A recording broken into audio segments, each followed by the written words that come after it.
Good morning, new community. Today we're going to tackle a difficult subject that affects literally everyone on earth in some way. Believer, unbeliever, young, old, every culture, past, present, and that is sin. Specifically, we're going to dig into what's commonly referred to as the fall. Many of us know the story of Adam and Eve, but we're going to briefly discuss the theology according to J.I. Packer, the author of Concise Theology. Now, many of us know the story of the fall. We know that it's in Genesis. We know that it's in the very beginning in the Old Testament, but it's not only talked about in the Old Testament, but also the New Testament. Paul in Romans affirms that all mankind by default is under the guilt and power of sin, the reign of death, and the inescapable wrath of God. In Acts chapter 17, he traces all of this back to the sin of one man who he describes as our common ancestor. And that is, of course, Adam. And according to Paul's, authoritative apostolic interpretation of Genesis 3, God made the first man the representative of all mankind, just in the same way that he made Jesus Christ, the representative of all God's elect. So in each case, the representative was to involve those whom he represented in the fruits of his personal action, whether that be good actions, good consequences, or bad.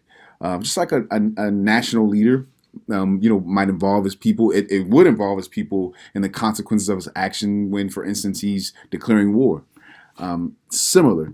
And though it's not a biblical phrase, this has been called the covenant of works. And that is the idea of, that Adam would determine the destiny of his descendants. So God initially set Adam in a state of happiness and promised to continue that to him and his descendants, as long as he remained obedient, and specifically not eating from a tree described as the tree of the knowledge of good and evil. And by eating of this tree, Adam would, in effect, be claiming that he could know and decide what was good and evil for him without any reference to God. So we know that he did eat that fruit, and the results were pretty catastrophic. First, it was the first time that an anti-God, self-exalting mindset really, expressed through that sin, really just took a hold and implanted into just the fabric of our nature, and it passed down to all of his descendants. Adam and Eve, and thus us, were for the first time gripped with a sense of guilt, of shame, of fear before God. And we were all cursed with the expectation of pain and death, and Adam and Eve were expelled from Eden.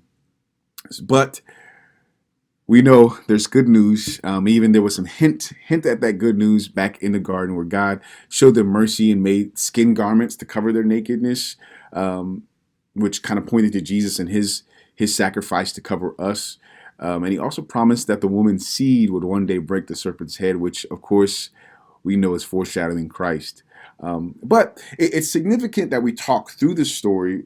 It's told in a somewhat figurative style, but Genesis asks us to read it as history. In Genesis, Adam is linked to the fathers of the faith. And with them, the rest of the genealogy of all of mankind, which makes this as much of a part of space and time and history as Abraham, as Isaac, and Jacob. This is a real story. It can be said, be fair to say that the fall narrative really gives the only convincing explanation of just the perverse nature of humanity and a lot of the negative things that we experience. French philosopher Pascal said that the doctrine of original sin, it seems to be an offense to reason, but once accepted, it makes total sense of the entire human condition. And he was right. The same thing could also be said of the fall narrative itself. So that's why it matters. That's why we got to know what we believe and why we believe it.